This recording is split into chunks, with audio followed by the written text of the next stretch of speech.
범죄 심리학자로서 동물학대에 관심을 가져야 하는 이유는 분명히 있다고 생각을 해요.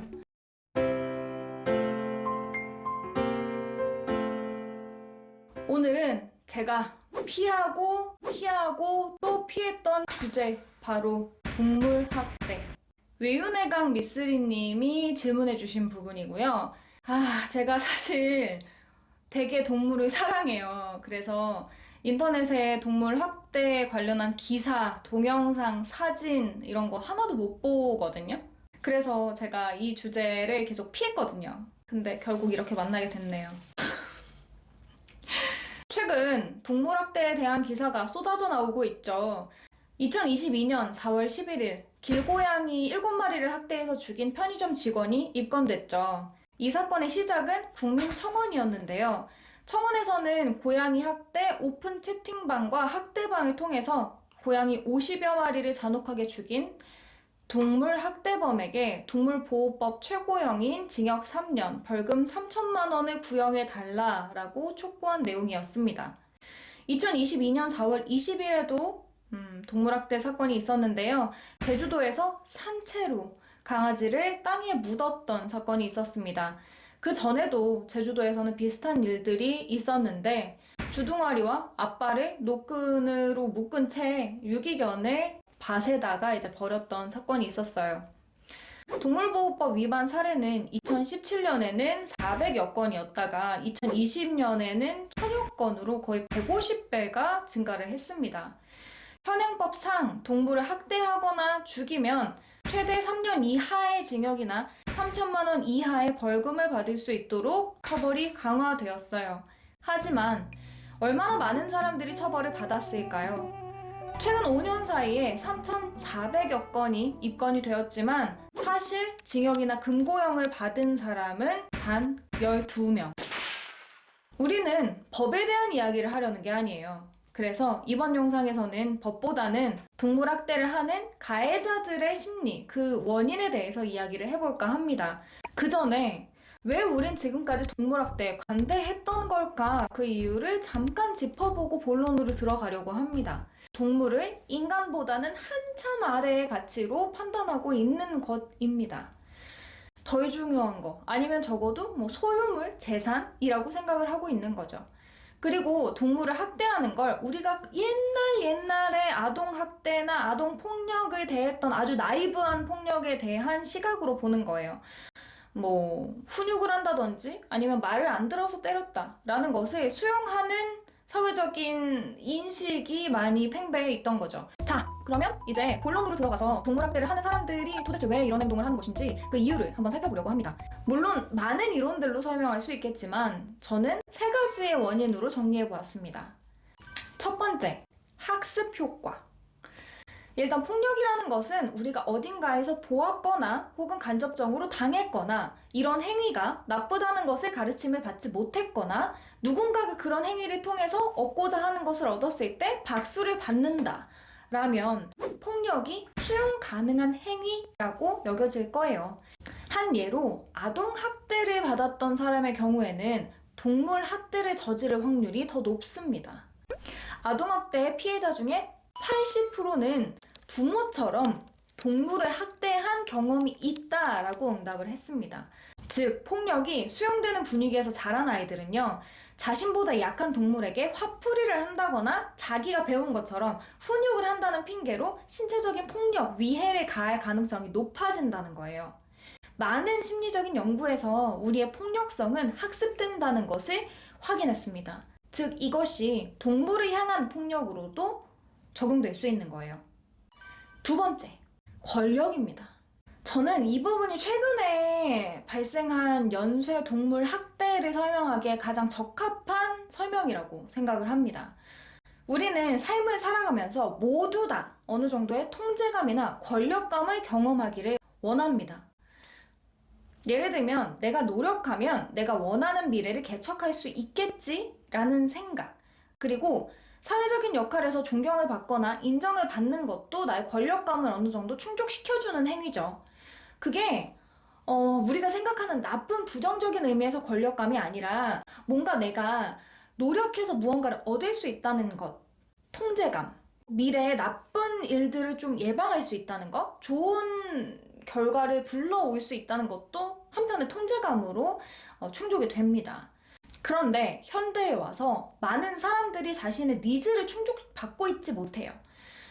자기가 원래 살았던 동네를 떠나서 낯선 공간에 간다거나 혹은 내가 원하는 삶을 계속해서 노력하지만 그걸 이루는 데에 실패를 경험한다거나 아니면 다른 사람들의 관계에서 어떤 만족감을 얻지 못한다거나 내 삶 자체가 다른 사람들보다는 훨씬 더 좀 찌질해 보인다거나 이런 것들로 인해서 굉장한 불만족을 느끼고 있어요. 이렇게 되면 세상은 불평등하고 불만족스럽고 화가 나요. 이때 폭력성이 올라올 수 있죠. 특히 나보다 취약하고 약한 상대에게 말이죠. 이런 사람들의 경우에는 동물을 소유물로 생각해서 권력을 휘둘러도 되는 대상으로 지각합니다. 제가 권력에 대한 영상에서도 이야기를 했었는데 평소에 권력감을 전혀 못 느끼다가 갑자기 권력감을 느끼는 경우, 예를 들면 나는 찌질하고 상대적으로 별로인 사람인 것 같아 라고 자기를 생각하다가 동물을 상대로 어떤 폭력성을 내비칠 때 내가 걔보다 훨씬 더 강한 존재다 라는 것을 스스로 지각하게 되었을 때 이 권력감이 상대의 고통에 공감하지 못하게 만들어버립니다.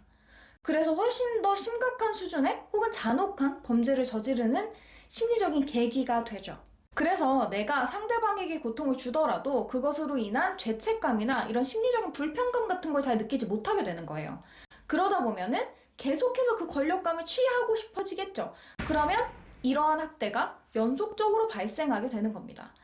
즉, 채워지지 않는 권력감, 통제감, 삶의 만족 같은 것이 나보다 취약한 상대인 동물에게 갈 수 있는 거예요. 세 번째 원인은 성격장애입니다. 왜 우리가 막 너무 잔혹한 행동한 사람들 보면 도대체 무슨 생각으로 저런 행동을 하는 거야? 라고 이해가 되지 않잖아요. 사실 많은 성격장애가 이런 동물 학대와 연관이 있습니다. 아동의 경우 혹은 청소년의 경우 품행장애가 있는 경우가 있어요. 이런 경우에는 동물 학대를 저지를 가능성이 높습니다. 품행장애라는 게 뭐냐면 타인의 기본 권리를 침해하거나 나이에 적절한 사회적 규범이나 규칙을 어기는 행동을 반복적으로, 지속적으로 행하는 경우에 진단하게 됩니다. 진단 기준 중에 동물을 향한 잔혹성이 포함이 되어 있어요. 뭐라고 되어 있냐면 동물에게 신체적으로 잔인한 행동을 한다 라는 것이 구체적으로 명시가 되어 있을 정도예요. 물론 모든 품행장애를 겪고 있는 청소년이 이런 행동을 보이는 것은 아닙니다. 그 중에서도 냉담, 정서 결여적인 성향을 가진 사람들이 이런 행동을 많이 보여요. 냉담, 정서 결여적인 성향이라는 건 뭐냐면 타인의 감정에 무신경하고 냉담하고 자신의 잘못된 행동에 대해서 후회나 죄책감을 거의 느끼지 못하는 경우가 이에 속하게 됩니다. 이 설명을 들으니까 어떤 개념이 떠오르지 않으시나요? 바로 반사회적 성격장애, 사이코패스입니다. 실제로 청소년기에 품행장애를 겪은 아이들이 성인기가 돼서 반사회적 성격장애 혹은 사이코패스가 될 가능성이 높아요. 그렇다면 당연히 사이코패스나 반사회적 성격장애가 동물학대와 연관이 있겠죠. 사실 동물학대는 사이코패스의 전형적인 특성 중에 하나입니다. 일반적인 사람들이 범죄를 저지르지 않는 이유가 바로 공감 능력인데요. 이 공감 능력이 결여되어 있어요.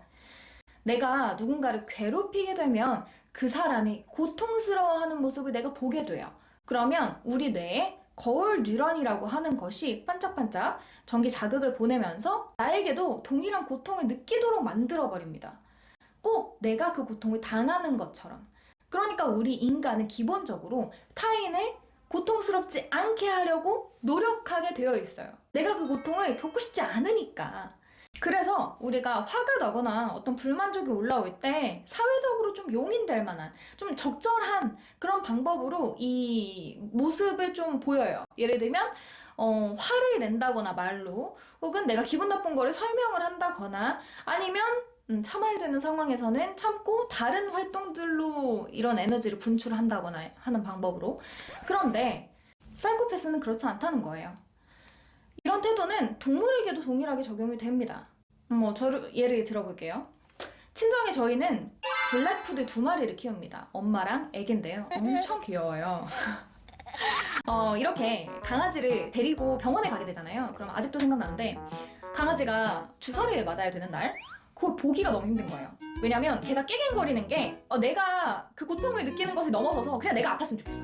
내가 아프게 낫겠어. 이런 생각이 들 정도로 고통스러워요. 그걸 보는 것이. 특히나 강아지가 아프거나 이러면 진짜 마음이 찢어져. 너무 힘들어. 그렇지 않나요? 만약에 혹여나 걸어가다가 꼬리나 다리를 살짝 밟아서 애가 깨갱하면은 그냥 내가 너무 죄인이 된 것 같아. 왜냐 걔네들은 정말 너무 작고 너무 사랑스러운 막 보호해줘야 되는 그런 존재들이잖아요. 그런데 내가 해를 가한 것 같으니까 마음이 되게 불편해지는 거거든요. 즉 강아지의 고양이도 마찬가지고 다른 동물도 마찬가지입니다. 저는 강아지를 키우니까 강아지의 고통에 내가 공감을 하는 거예요. 그렇기 때문에 최대한 안 아프게 지켜주고 싶은 거고, 그런데 사이코패스는 타인의 고통이나 감정에 공감하지 못합니다. 당연히 동물에게도 마찬가지겠죠. 그래서 이로 인해 동물을 학대하더라도 양심의 가책이나 동물의 고통을 느끼는 것을 보고 불편감, 심리적 고통 이런 거 느끼지 못해요. 그래서 내가 동물이나 사람을 때리거나 손발을 묶거나 괴롭히거나 산채로 땅에 묻더라도 어떤 불편한 감정의 동요 이런 것들을 느끼지 못하는 겁니다. 제가 사이코패스에 대해서 이야기를 할 때 사이코패스는 공감 능력은 떨어지는데 어떤 능력은 뛰어나다 그랬어요. 뭐냐? 바로 분노입니다. 분노. 우리는 분노를 느끼게 되면 저절로 어떻게 반응하는 게 가장 나을까라는 것을 여러 방면으로 생각하게 됩니다. 체면도 있고 사회적으로 적절한 방법도 있고 내가 행동을 했을 때 올 결과 같은 것들도 생각을 하고 그 사람과 나의 관계에 대해서도 생각을 하죠. 그래서 최대한 적절한 방법으로 표현을 할 것인가 안 할 것인가 안 하기도 해요. 그쵸? 그런데 사이코패스는 이 둘의 관계가 굉장히 멀어져 있어요. 분노와 적절한 방법으로 해소하는 것 간의 관계가 굉장히 약하다. 그래서 분노를 느끼게 되면 혹은 다양한 부정적인 감정이 있지만 그 감정을 싸잡아서 다 같이 분노로 느끼거든요. 그러면은 화가 났으니까 바로 행동을 보이는 겁니다. 그나마 이게 조금은 나은 것이 상대가 강할 때예요. 그런데 동물의 경우는 나의 소유물이라고 생각하고 내가 어떤 짓을 하더라도 주변 사람들이 볼 수가 없어요. 취약합니다. 아주 약한 존재죠. 그러면 어떻게 될까요? 그 폭력성은 더 이상 브레이크가 없어요. 그렇기 때문에 동물에 대한 학대를 양심의 가책 없이 불편감 없이 저지를 수 있는 겁니다. 동물 학대에 대한 이슈가 더 많이 논의가 될수록 사람들 간의 의견도 굉장히 분분해요. 동물을 사람처럼 그렇게 가치를 두어야 하냐라는 것부터 시작해서 결국에는 동물 학대를 어떻게 바라보아야 하는가라는 관점에서 좀 팽팽하게 의견이 갈리기도 합니다. 그럼에도 불구하고 범죄 심리학자로서 동물 학대에 관심을 가져야 하는 이유는 분명히 있다고 생각을 해요. 동물 학대는 충분히 사람을 향한 폭력으로 확산될 수 있습니다.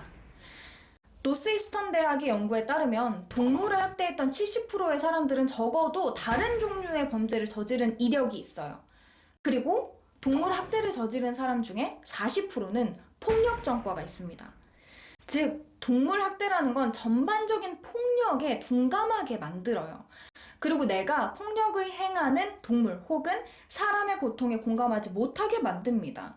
실제로 연쇄살인과 같은 강력사범이 사람을 해하기 전에 동물을 대상으로 이러한 폭력적인 행동을 보였다는 것은 많은 사례들로 볼 수 있어요.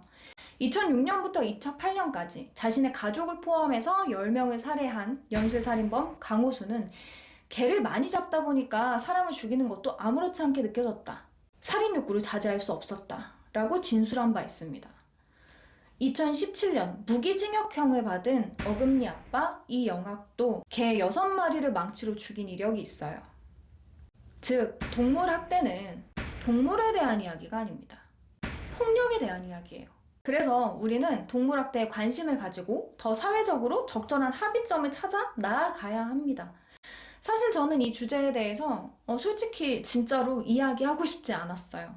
왜냐면 다른 어떠한 범죄보다 가장 좀 마음이 무거운 주제 중에 하나거든요. 제가 얘기했잖아요. 전 동물학대에 대한 기사도 동영상도 사진도 못 본다고.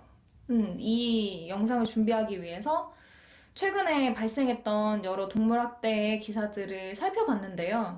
그런 기사들을 보면 너무 화가 나고 마음이 쪼그라드는 기분이에요. 너무 미안하고 너무 뭐라고 해야 될까? 너무 힘들어. 그냥 너무 힘들어. 하지만 질문이 들어오기도 했고요. 저의 역할 중에 한 부분이라고 생각을 합니다. 이게 범죄 심리는 익숙한 듯 익숙해지지 않는 것 같아요. 제발 이런 일이 좀 안 일어났으면 좋겠네요. 제가 생각하기에 많은 범죄를 예방할 수 있는 방법 중 하나는 연대의식을 기르는 거예요. 첫 번째로 이야기했던 사건과 마찬가지로 다른 사람들이 학대를 저질렀을 때 그 학대를 그냥 방관하지 않고 참여해서 이런 범죄가 틀렸다는 것을 알려주고, 그리고 피해자에게는 내가 연대하고 있다는 것을 알려줌으로써 사회는 조금 더 바람직한 방향으로 흘러간다고 생각합니다.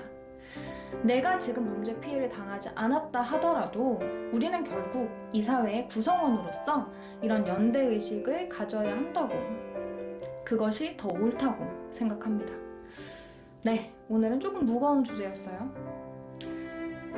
오늘 영상이 유익하셨다면, 도움이 되셨다면 구독, 좋아요, 알림 설정, 환호까지 부탁드립니다.